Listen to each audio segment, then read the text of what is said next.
ఎక్కడికి బయలుదేరారు? అన్యాయం అంతు చూడ్డానికి. అంటే నగరంలోని నాగరికుల మీదక?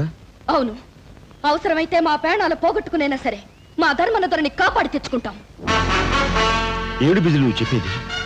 ధర్మన దొర వాళ్ళ చేతుల్లో ఉన్నాడా? అవును దొర. ఆ మేయర్ గారి సిపాయిలతో దొంగదాడి చేసి అడ్డొచ్చిన మా ఓడని కాల్చేసి దొరను పట్టుకుపోయాడు. అందుకే మా తండా మొత్తం అగ్గమంటే కదులుతున్నాం. బిజిలీ, ఆయన్ని కాపాడుకోవాల్సిన బాధ్యత మీకంటే నాకే ఎక్కువ ఉంది. ఆయన మీకు దేవుడైతే నాకు కన్న తండ్రి. దొర? అవును, కావాలంటే ఈ లాకెట్ చూడు.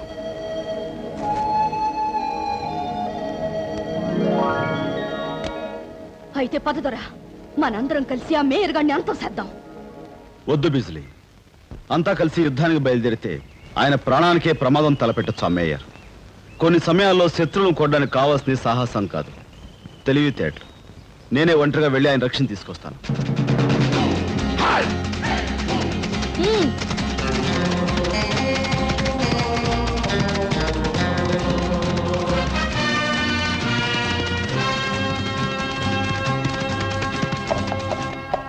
మేయర్ గారి కోసం వచ్చానని చెప్పు. అలాగే సార్. మీకోసం ఎవరో వచ్చారు sir.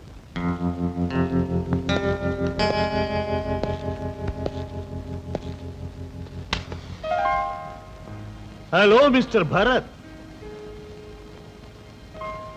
Good morning mayor. What a pleasant surprise. ఏమిటి ఇలా హఠాత్తుగా వచ్చావు? చెప్పానుగా మేయర్, ఎప్పుడో ఒకప్పుడు మీరు ఊహించనప్పుడు మీరు రమ్మనకుండా వస్తాను, మీరు పొమ్మన్నా ఉంటానని. It's my pleasure. Thank you. అమ్మా స్వప్న, స్వప్న. ఏంటి డాడీ? హాయ్. మీరా? ఎప్పుడొచ్చారు? ఇప్పుడేనమ్మా.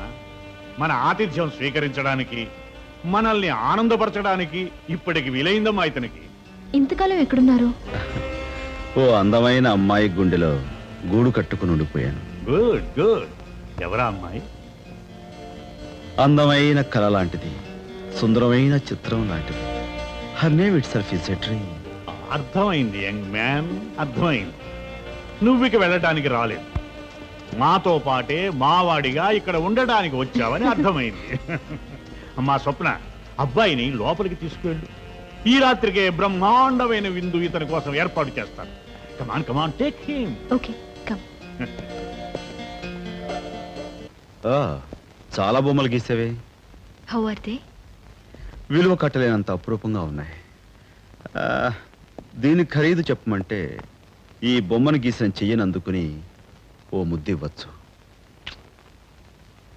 ఈ బొమ్మ గీసినందుకు ఓ బిగువైన కౌగిలి ఇవ్వచ్చు. ఇక ఈ బొమ్మకి నన్ను నేనే ఇచ్చుకోవచ్చు.